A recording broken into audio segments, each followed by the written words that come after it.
¿Qué tal, chicos? Bienvenidos a la clase de síndrome coronario agudo con ST elevado, que a nivel, en definiciones de anatomía patológica, nos referimos al infarto agudo de miocardio, ¿ok? Pero recuerden que el síndrome coronario agudo es el problema de salud en emergencia que vamos a tratar y manejar, ¿ya? Ya que esto es considerado una emergencia médica y hay que actuar rápido, ¿ok? Vamos a ver con respecto a actualizaciones. Tenemos tres fuentes bibliográficas importantes. La más reciente sobre el manejo del infarto agudo de miocardio o con ST elevado es la guía 2017 de la Sociedad Europea de Cardiología. Además, con el tiempo ha ido cambiando las definiciones de infarto agudo de miocardio. La última definición en el 2018, donde se unieron el Colegio Americano de Cardiología y también la Sociedad Europea de Cardiología. ¿Ok? Con respecto al Colegio Americano de Cardiología, su última guía sobre el infarto agudo de miocardio es del 2013. Entonces, comúnmente en medicina interna, los dos más usados son 2017 y 2018. ¿Ok? Igual he colocado algunas cositas de 2013 para que vean y comparen lo que se hace y lo que ya no se hace. ¿Ya? Bueno, en primer lugar, hay que saber qué pacientes tienen una alta probabilidad de hacer un infarto agudo de miocardio y eso mucho ayuda en la anamnesis. ¿Ya? Existen factores de riesgo cardiovascular que también forman parte de un tema de cardiología que es importante abordar porque es un tipo de prevención identificarlos. ¿Ya, chicos? Hay factores, recuerden, no modificables y modificables. Los no modificables, obviamente, son factores que no se pueden manejar. Un ejemplo, la edad, el sexo y los antecedentes familiares del paciente. Con respecto a la edad, mientras mayor edad tengas, mayor probabilidad también de sufrir un infarto, pero siempre asociado con otros factores, ¿ok? Igual el sexo, en el sexo, el género masculino o el hombre tiene mucho más riesgo que una mujer, ¿ok? Lo otro, si el paciente presenta antecedentes familiares de papá, hermano, que también han sufrido un infarto, aumenta más la posibilidad de que él sufra también un infarto. ¿Ya, chicos? Lo otro es los factores modificables. Estos hay que manejarlos. Se manejan uno en prevención primaria, ya de un infarto, obviamente, eh, que son enfermedades llamadas también no transmisibles. Está la hipertensión arterial, la dislipidemia, la diabetes. Esto aquí, esos tres temas son lo más básico que debe de saber como médico general, ¿ok? Como médico cirujano general, más que todo médico general, tienes que saber manejar hipertensión arterial, diabetes, dislipidemia, ya que eso son las causas modificables más comunes de desarrollarme un infarto agudo de miocardio, ¿ok? Lo otro, que es ya un estilo de vida, es el tabaquismo, que se considera el factor de mayor riesgo para un infarto agudo de miocardio, ¿ok? Otros factores importantes es la obesidad, ¿ya? Y la obesidad se asocia con la inactividad física o sedentarismo, ¿ok? Entonces, un paciente que llega a tu emergencia, ¿no? Cuando estés en el internado, o seas residente, en algún área de medicina clínica, te va a llegar un paciente comúnmente hipertenso, diabético, que dice que tiene colesterol alto, que no se maneja, además es gordito, ¿ok? Y fuma, ¿no? Ya que tiene más de 50 años, es hombre. Entonces, todo eso ahí, chicos, va a formar o englobar ya un múltiples factores que tienen una alta probabilidad de hacerme el paciente un infarto, ¿ok? Entonces, con respecto a infarto, la causa más común de infarto es enfermedad coronaria, pero no siempre va a ser esa enfermedad coronaria la causa 100% de un infarto, porque hay otras causas de infarto, que lo vamos a ver más adelante. Pero la principal es la enfermedad coronaria. Y cuando hablamos de enfermedad coronaria es producto de una formación de una aterosclerosis o ateroma en la túnica íntima de las arterias coronarias. ¿Ok? Y eso, ¿cómo se forma? Ya hemos dicho, ¿no? Por el tabaquismo, por la diabetes, por la hipertensión, por la dislipidemia. ¿Ok? Todo eso ahí forma la aterosclerosis, que es un tema muy aparte, que también lo van a leer o ya la han leído en ciencias básicas. ¿Ok? Entonces, eso genera la cardiopatía isquémica por enfermedad coronaria, que se va a dividir esta enfermedad coronaria en dos síndromes, el síndrome coronario crónico y el síndrome coronario agudo. ¿Ok, chicos? Pero nosotros estamos abordando el síndrome coronario agudo, ¿ya? Entonces, con respecto al síndrome coronario agudo, es un evento, obviamente, como dice su nombre, agudo, brusco, en donde la placa de aterosclerosis se rompe, ¿no? Hay una ruptura y todo ese contenido de grasa que se encuentra en la arteria coronaria va a hacer contacto con la sangre y forma o empieza a formarme un trombo, ¿ok? Si el trombo ya ocluye totalmente la arteria, la luz, o sea, 0% de paso de flujo, me va a dar un infarto agudo de miocardio o un síndrome coronario agudo clínicamente. Y en el EKG, en el electrocardiograma, vamos a observar el patrón de un ST elevado. ¿Ok?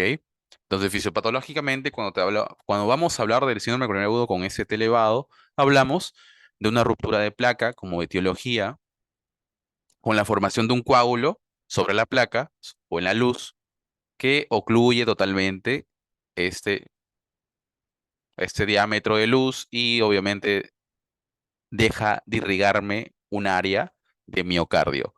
¿Ok? Sin ST elevado se asocia con que existe aún una luz permeable. Poca, pero existe. ¿Ok? Recordar. Entonces, lo más inmediato aquí de un infarto con ST elevado es tratar de que, uno, el miocardio no haga un infarto extenso. Dos, tratar de liberar luz, por así decirlo, ¿ya? Y eso vamos a ver en el manejo, ¿ok? Recuerden, lo más importante es tratar de liberar luz. Y eso con liberar luz o eliminar coágulo que se ha formado va a hacer que no se extienda tanto el infarto y tratar de salvar lo mayor posible de las áreas que aún están isquémicas y se pueden salvar. Porque el infarto ya está infartado y esa área no se puede salvar. ¿Ok?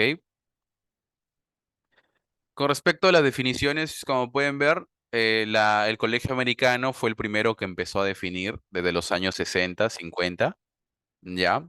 Ahí es donde se dio la primera definición de infarto agudo de miocardio. La última definición, recuerden que es la del 2018, donde se unieron los dos, ¿no? El Colegio Americano de Cardiología, la Asociación Americana del Corazón y la Sociedad Europea de Cardiología. ¿Ok? ¿Y qué te definen como infarto que existe? Uno, chicos, debe haber un criterio de daño miocárdico. Ese es el más importante, ¿ya? Para definir de manera absoluta que el paciente tiene un infarto agudo de miocardio, tiene que haber criterios de daño miocárdico, ¿ok? Y en otras palabras, los criterios de daño miocárdico representan la liberación de troponinas en la sangre con la consecuencia de elevarse y salir positivo en los resultados del laboratorio. ¿Ok? Entonces, el criterio de daño miocárdico más importante en sí es las troponinas elevadas, que son, recuerden, las troponinas son estructuras que forman las miofibrillas, que se encuentran en un músculo esquelético, y acá vamos a hablar de músculo cardíaco, ¿no? Y cuando existe un infarto, el infarto en otras palabras es necrosis. Y recuerden su patología celular. La necrosis, una característica importante es que sufre un daño de la membrana celular y la membrana se rompe y con eso se libera sustancias que estaban dentro de la celulita que está actualmente en necrosis, y una de esas la troponina. ¿Ok? Entonces debe haber eso y al menos una de las siguientes condiciones. Síntomas de isquemia miocardia, que ya vamos a ver cuál es, que la angina. ¿Ok? Cambios indicativos de isquemia en el EKG, ¿ya? también lo vamos a ver, que es en sí los cambios de ST, son los cambios significativos de isquemia, ST, el segmento ST. Luego la aparición de ondas Q patológicas, ya que eso me refleja más que todo necrosis, ¿sí? Que es diferente a isquemia, ¿ya?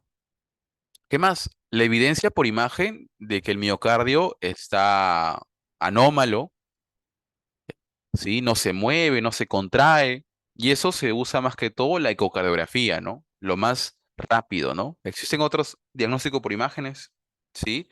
Pero la ecocardiografía es lo más rápido que existe en emergencia, ¿ya?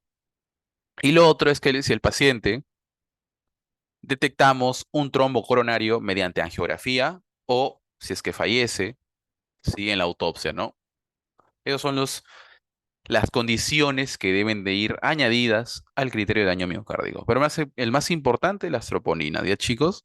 Pero recuerden que en emergencia, habíamos dicho que el Zika con ST elevado es una emergencia, ¿no?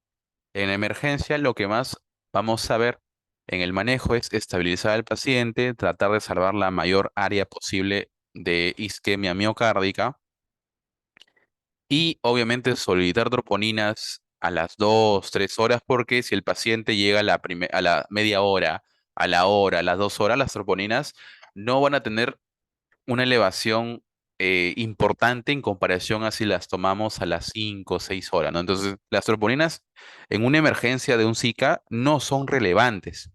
Eso siempre acuérdense, ¿ya? En cambio, cuando lean Zika sin ST elevado, ahí sí las troponinas son muy importantes y se toman en la primera, tercera y hasta sexta hora de tiempo de enfermedad. ¿Ok? Los tipos de infarto, tenemos 5 tipos, ¿sí? Siempre recuerden. El tipo uno es el que se asocia con la aterosclerosis, ¿ya? Entonces, cuando hablamos del infarto más frecuente, es por aterosclerosis, es el infarto tipo uno, ¿ok? El tipo 2 es causas que no se relacionan con la aterosclerosis y su ruptura, ulceración, fisura o erosión, ¿ok? Ya, chicos. El tipo 3 es el paciente fallece de paro cardíaco, había venido con angina o síntomas de isquemia miocárdica, había venido con cambios indicativos de isquemia en el EKG, etcétera. Hasta había evidencia de pérdida de miocardio viable en un ecocardiograma, pero no se pudo determinar los biomarcadores. O sea, no se pudo determinar las troponinas porque falleció en emergencia a la hora, ¿no? Ese es un tipo 3 que solamente se queda con la clínica y el EKG, ¿no? Porque fallece y no se le puede tomar muestra, ¿ya? El tipo 4 se asocia con intervenciones, ¿sí? Puede ser un intervencionismo percutáneo, que puede ser un stent, etcétera. Tipo 5 con cirugías de bypass, que es la revascularización coronaria, ¿ya? Se puede haber un infarto por tras estos procedimientos, ¿ya, chicos? Entonces, hablando del tipo 2, hay que saber qué otras causas me generan un infarto, que no tienen nada que ver con la aterosclerosis.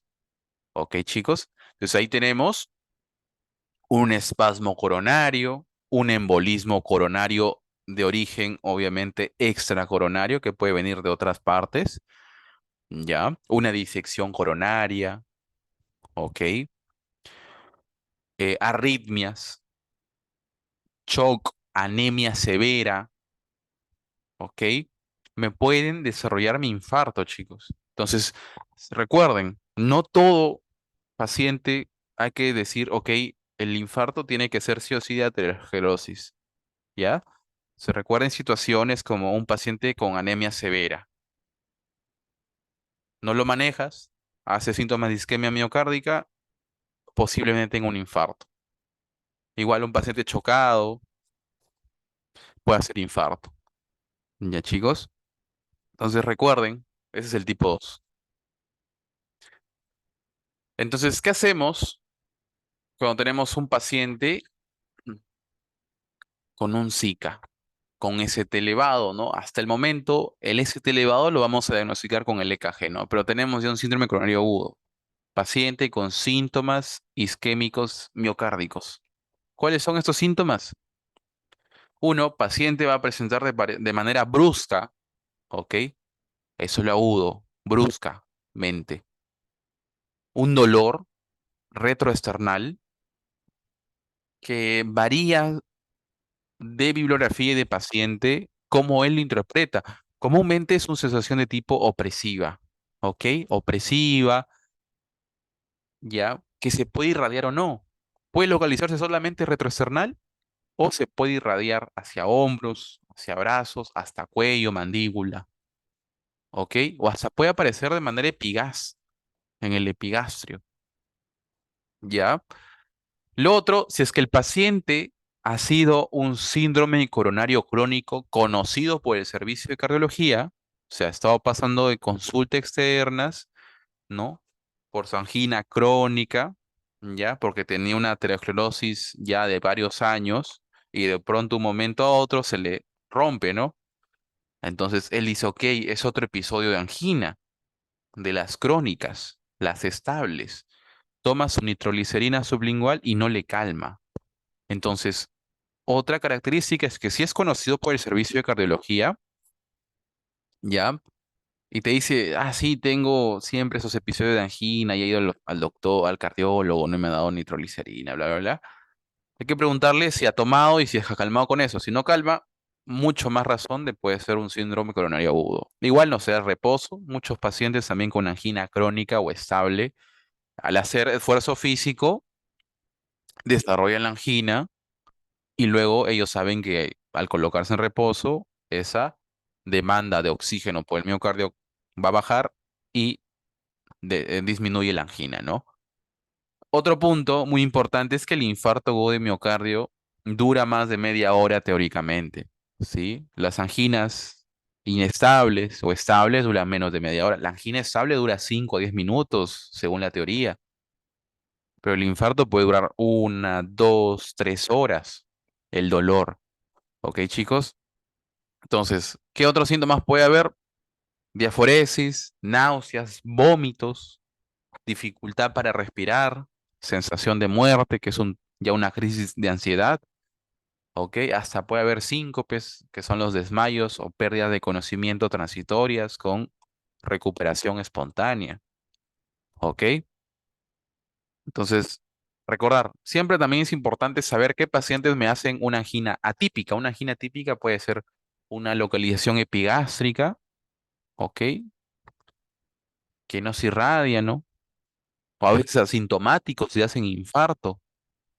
¿Qué pacientes? Principalmente diabéticos, pacientes con enfermedad renal crónica, con demencia, ya chicos.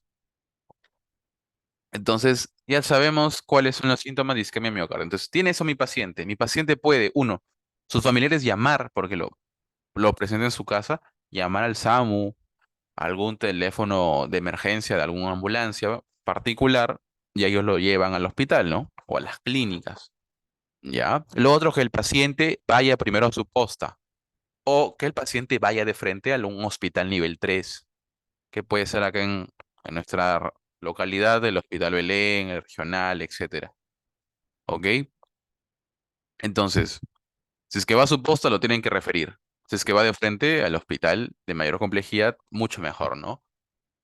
Entonces, cuando llega tu emergencia, y hablamos más que todo, esto aquí es en un hospital de mayor complejidad nivel 3 en el Perú, ya llega tu emergencia de un hospital nivel 3 tú, según la guía, en menos de 10 minutos tienes que sacarle un EKG, ¿sí? 2, 3 minutos le vas a hacer una anamnesis importante, le vas a tomar signos vitales, ¿ok?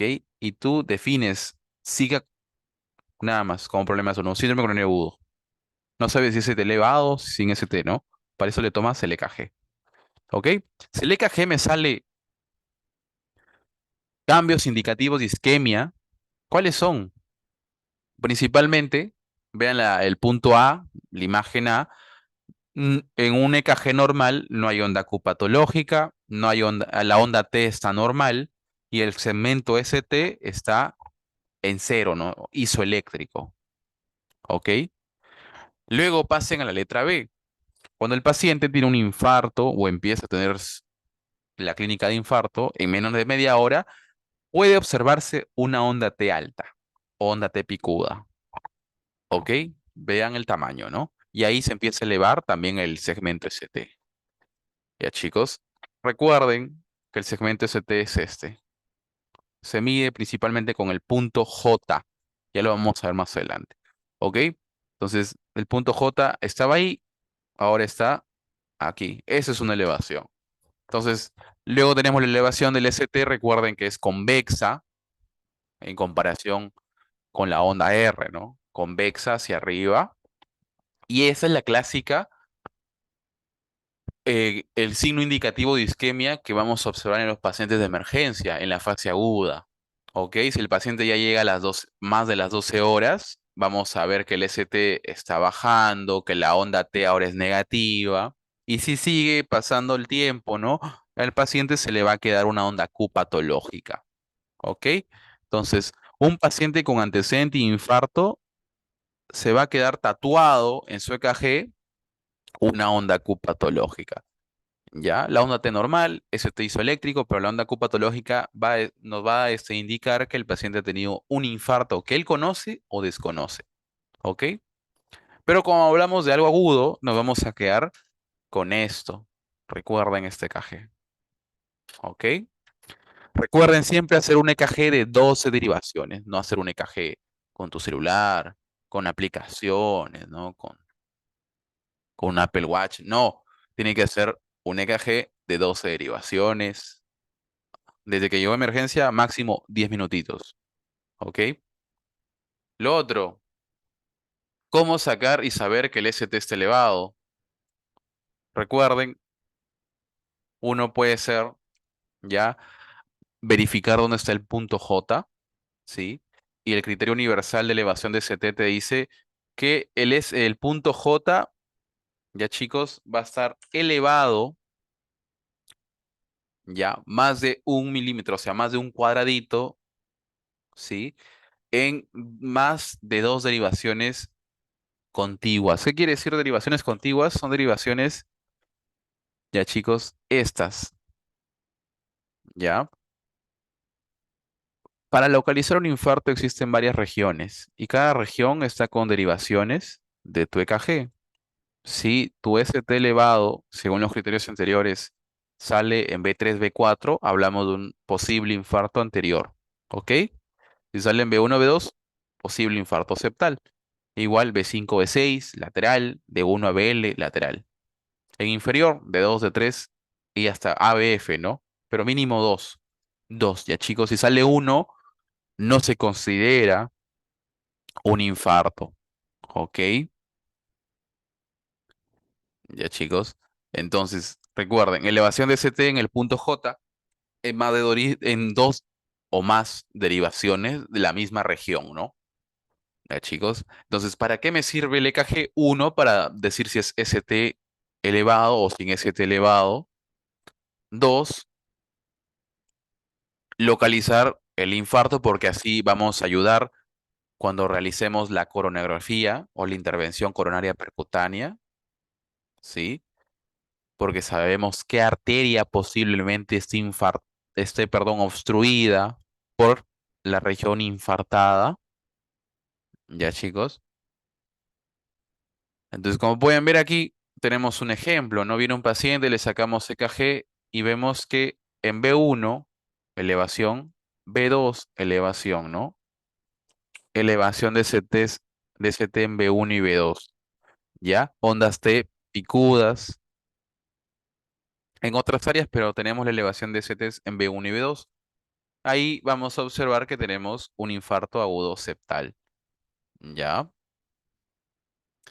Lo otro, pero no es tan importante en emergencia, es solicitar troponinas. Recuerden que las troponinas empiezan a elevarse a partir de las 2 horas. Si el paciente viene, chicos, con un tiempo de enfermedad de 3, 4, 5 horas, ahí sí le puedes solicitar una troponina, ¿no? Pero si el paciente viene exacto, ¿no? A la hora, a los 40 minutos, a la media hora, ahí sí, si tú le sacas troponinas, va a salir muy bajo el valor, ¿ok?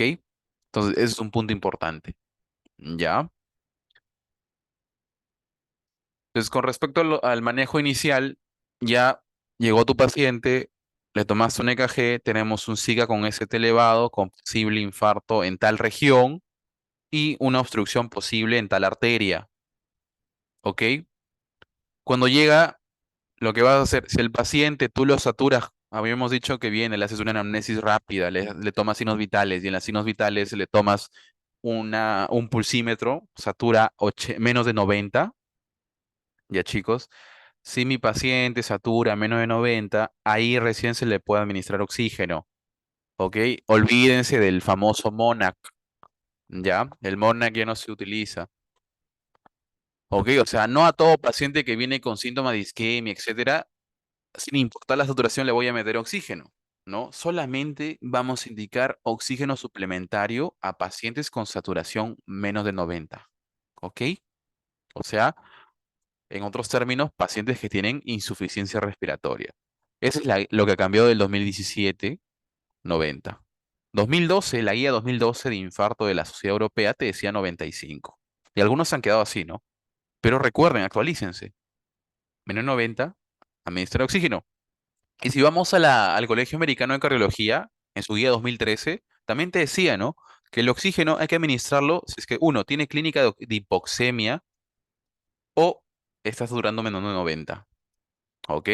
Que le vas a administrar 2 a 4 litros de cánula binasal o también titulable, ¿no? O sea, dependiendo cómo tú lo oxigen, cómo está la saturación, lo subes o lo bajas. ¿Ok? Ya chicos. Lo otro, entonces vamos viendo oxigenación. En los síntomas, ¿sí?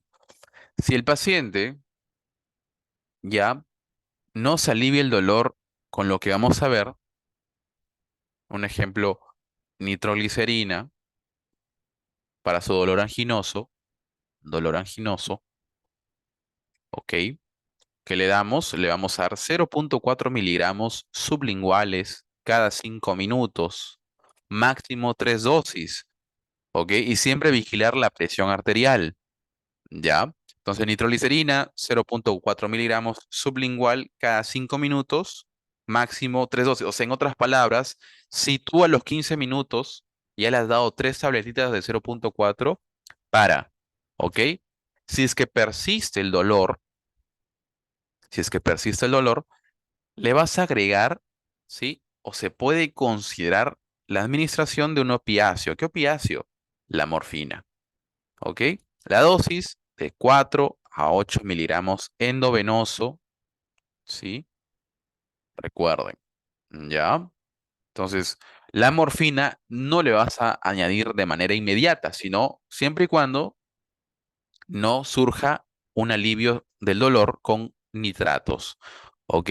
Siempre y cuando también la nitroglicerina lo vamos a dar en un paciente que tenga hipertensión o una presión estable, ¿sí? Recuerden, ¿ya? O que esté haciendo insuficiencia cardíaca, ¿ok? Entonces, si mi paciente está con una clínica de infarto y viene con hipotensión, un ejemplo, está haciendo un shock cardiogénico, está contraindicado el uso de nitratos. ¿Ok? Porque recuerden, los nitratos son vasodilatadores. Entonces, en una hipertensión, la vasodilatación va a ayudar a manejar la hipertensión. ¿Ok, chicos? Entonces, hay nitratos, normal. Pero si está chocado, ¿para qué vas a vasodilatar, no? Entonces, ahí, vigilar siempre y tomar la presión arterial como signo vital al ingreso. ¿Ok? Y tomarla bien. ¿Ya? Entonces, ahí hemos visto nitratos, oxígeno y el uso de morfina. ¿Ya, chicos? Luego de haber manejado y aliviar los síntomas del paciente, vamos a ver si es que tiene tiempo de hacerle una intervención coronario percutánea, un ICP, ¿ok? Que forma parte del tratamiento de reperfusión. Entonces, hemos hecho manejo sintomático y ahora vamos a ver el manejo de reperfusión, que es el más importante en el SIGA con ST elevado, ¿ok? Recuerde, cuando manejamos reperfusión a todo paciente que tiene un tiempo de enfermedad menor de 12 horas. ¿Sí? Eso te dice la guía americana y la guía europea. ¿Ok? Si el paciente tiene un tiempo de enfermedad menor de 12 horas, hay que hacerle tratamiento de reperfusión. ¿Ok? El tratamiento de reperfusión, chicos, tiene dos. Está el intervencionismo coronario percutáneo, o en sí el tratamiento invasivo de urgencia, mejor dicho, ¿ok? Y el tratamiento antitrombótico o el farmacológico. Entonces, recuerden, manejamos los síntomas y luego vemos si al paciente le damos una intervención de urgencia, que es invasiva, o lo manejamos con fármacos, ¿ok? ¿De qué va a depender, chicos? También del tiempo, ¿ok? Si el paciente llega, ¿ya? El punto de corte es 120 minutos, o sea, 2 horas. Si el paciente llega con su tiempo de enfermedad de 1 hora, de media hora, de 1 hora y media, tiene chance de hacerle de manera urgente una intervención coronaria percutánea, ¿ok? Y acá, bueno, en nuestra localidad no existe un centro de intervencionismo percutáneo. El más cerca es en Chiclayo. Entonces tendríamos que referirlo a Chiclayo. Y es por eso que acá en nuestra localidad no se realiza, ok, intervencionismo coronario percutáneo. ¿Sí? Más nos vamos a la fibrinólisis, que es el tratamiento farmacológico. Entonces, sí o sí, si es que te encuentras algún día en emergencias de medicina en un hospital de alta complejidad, vamos a darle fibrinólisis a nuestros pacientes con síndrome coronario agudo con ST elevado, ¿ok? Pero siempre, chicos, luego de una fibrinólisis hay que considerar trasladarlo a un centro de intervencionismo coronario percutáneo. Entonces, muchas veces en el Perú, sí, si es que no te encuentras en Lima, optamos por fibrinólisis y luego lo trasladamos o lo referimos a un centro con intervencionismo percutáneo, ¿ok? Para ver si es que con la fibrinólisis ha hecho reperfusión, sí, solamente un intervencionismo ya electivo o programado, pero si es que a pesar de la fibrinólisis no ha hecho, hay que hacerle de rescate, ¿ok? Recordar, chicos, ¿ya? Entonces, punto de corte 2 horas. Más de 2 horas, fibrinólisis, a nivel teórico, ¿no? En la práctica clínica es diferente, en la vida real, pero a nivel teórico, 2 horas punto de corte, ¿ok? Entonces, con respecto al intervencionismo coronario percutáneo, ya, vamos a tener también la cirugía de bypass de urgencia, ¿ok? ¿Cuándo le hacemos la cirugía de bypass de urgencia? Cuando el infarto es más del 40% del ventrículo, cuando existe chongo cardiogénico, cuando la arteria coronaria es responsable de permeable, pero con una anatomía no apta para ICP, ¿ok? Acá, bueno, en nuestra localidad, a nivel de práctica clínica, la cirugía de bypass de urgencia no se realiza, ¿sí? Las cirugías antes de la aparición del intervencionismo coronario percutáneo es la primera línea para manejar estos tipos de obstrucción coronaria, ¿ok? Desde el año 70, a finales del año 70, se crea la angioplastía y empezó a realizarse esto y tomó mayor importancia que la cirugía y la desplazó. ¿Ok? La angioplastía coronaria transluminal con balón, ¿ok? Pero luego en los años 80, ¿sí? A finales de los años 80 se crea también el famoso stent coronario, que los beneficios que tenía el stent era que no hacía una restenosis como la angioplastía. Entonces el stent coronario tomó mayor importancia en comparación con la angioplastía, ¿ok? Y los primeros stents fueron los stents metálicos, ¿ok? Luego ya llegaron los stents fármaco-activos en 1999. Actualmente las guías se van a recomendar con respecto al intervencionismo coronario percutáneo que el paciente se le dé un stent coronario, es lo más electivo, ¿ok? Pero a su vez ese estén coronario tenga fármaco activos.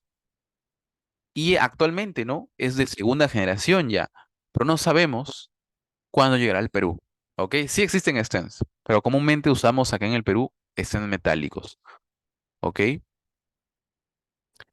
Entonces, como habíamos dicho, lo más común es que hagamos fibrinólisis.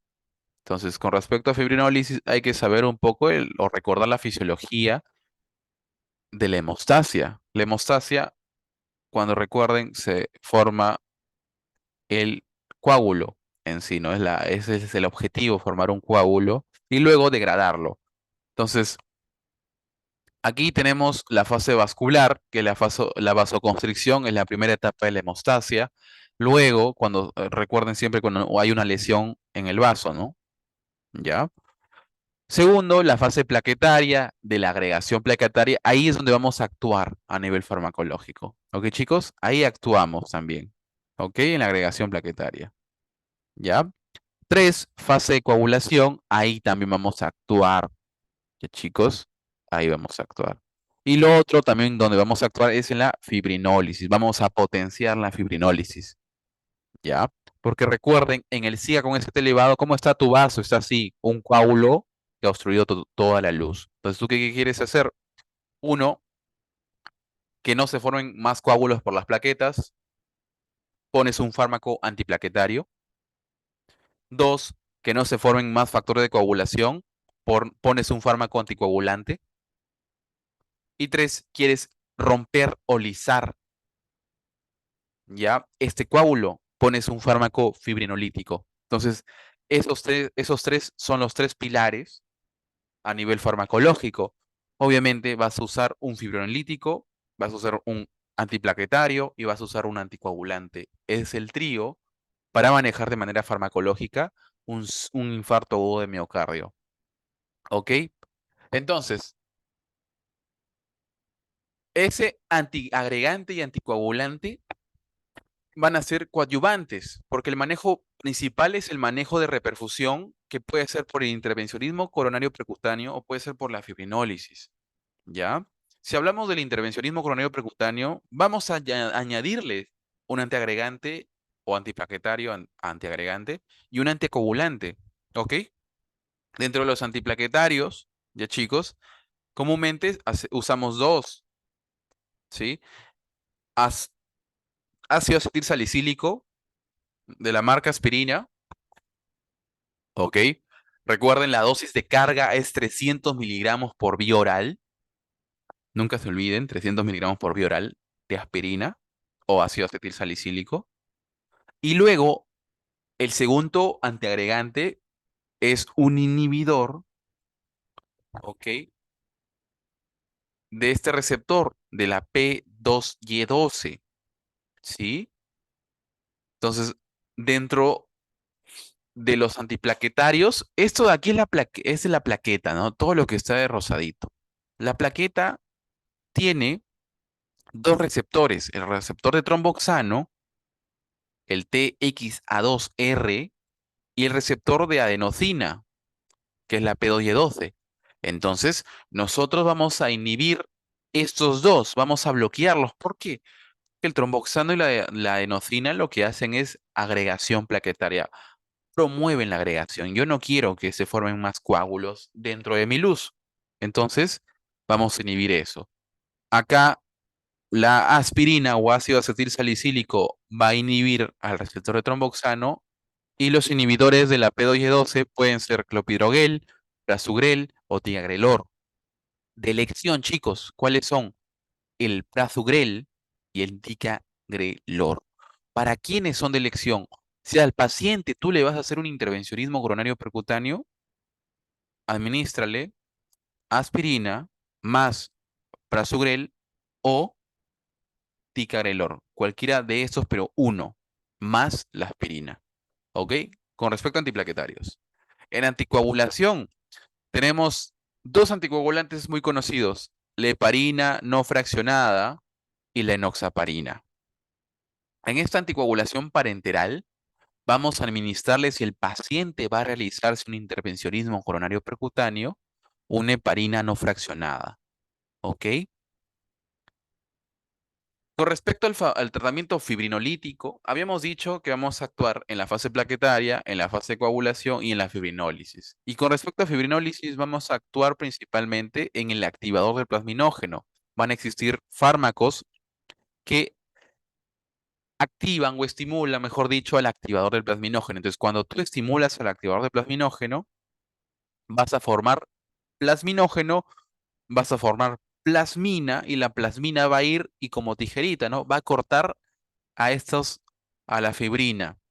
Y la fibrina es la que une a las plaquetas, a las que en otras palabras, refuerza la formación del coágulo. Entonces tú cortas a la fibrina, el coágulo se degrada, se disocia.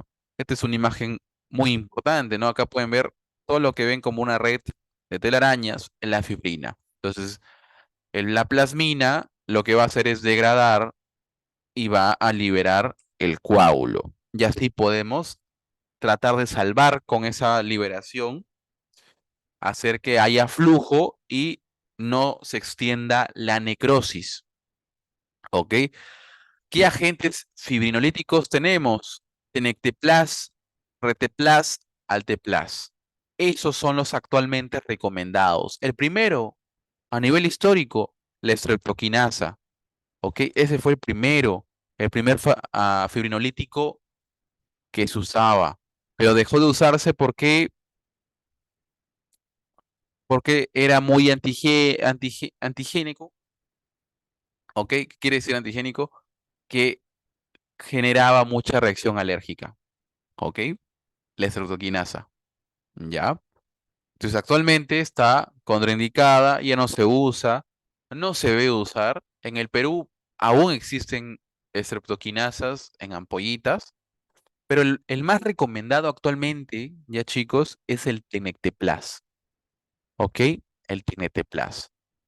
¿Ya? Porque es mucho más específico para fibrina y no genera reacción alérgica, ¿ok? El de Teneteplas te lo va a recomendar la guía americana y la guía europea, ¿ya? Aquí están las dosis, chicos, del Teneteplas. Dependiendo del peso del paciente, ¿sí? Le vamos a dar bolos intravenosos únicos de Teneteplas, un bolo intravenoso único. Ese va a ser tu fibrinolítico, ¿ok? Recuerden siempre las contraindicaciones del manejo de fibrinólisis. ¿Qué pacientes hay que preguntarles, no? ¿Qué pacientes no le vas a dar fibrinólisis? Principalmente pacientes que tenían antecedentes de hemorragia clínicamente severa, ¿no? Como una ACV, un traumatismo encefalocraniano, alguna hemorragia gastrointestinal, ¿sí? A esos pacientes, obviamente, no hay que administrarles fibrinolíticos, ¿ya? Entonces, ¿qué le vas a dar a tu paciente que le vas a administrar fibrinólisis como tratamiento de reperfusión? ¿Qué coadyuvantes? Los recomendados, la aspirina, igual dosis de 300 miligramos, más clopidogrel, igual dosis de 300 miligramos. ¿Ya, chicos? Entonces, si tú le das fibrinólisis, a tu paciente le vas a dar aspirina y clopidogrel, ¿sí? Y es lo más usado. Recuerden, la fibrinólisis en la práctica clínica es lo más recomendado, porque uno, los pacientes llegan tarde, llegan 5 horas, 6 horas después. ¿Ok? Entonces no le vamos a hacer una intervención coronario percutánea de urgencia, pero sí puede hacerse de rescate o programada, ¿ya? Pero de urgencia no. Entonces, ¿qué le vamos a dar? Su bolo de fibrinolítico, cualquiera que tengas a la mano, siempre y cuando no tenga contraindicaciones, recuerden. Dos, coadyuvantes, aspirina, 300 miligramos, clopidogrel, 300 miligramos. Y su anticoagulante, el más recomendado para fibrinolíticos, es la enoxaparina, una heparina de bajo peso molecular. ¿Ok? Entonces ahí tenemos al trío coadyuvante junto con tu bolo de fibrinolítico. ¿Ya, chicos? Entonces ahí tenemos el manejo de un síndrome coronario agudo con ST elevado. ¿Ya? ¿Qué más? Luego de haber manejado al paciente, estabilizarlo, tratar de salvar el miocardio, hay que recomendarle manejo a largo plazo, ¿no? Que es cuando lo vamos a dar de alta en emergencia o se hospitaliza, ¿no? perdón, se hospitaliza, ya todo paciente con infarto se hospitaliza. En la hospitalización va a seguir con el manejo de mantenimiento. ¿Cuál es el manejo de mantenimiento? Uno, intervenciones en el estilo de vida. Paciente que debe dejar de fumar, debe tener una dieta saludable, ahí están las características. Debe realizar actividad física, eso tienen que saber de memoria, esto de aquí. Porque cuando vayan al hospital, tienen que decir a todos los pacientes de medicina interna y hasta de cirugía, entonces que rotan, que realicen estas intervenciones de estilo de vida. ¿Ok? Siempre hay que mantener un peso en el paciente menor de un IMC menor de 25. ¿Sí? ¿Y cómo se logra eso? Con actividad física y con dieta. ¿Ok? Recordar.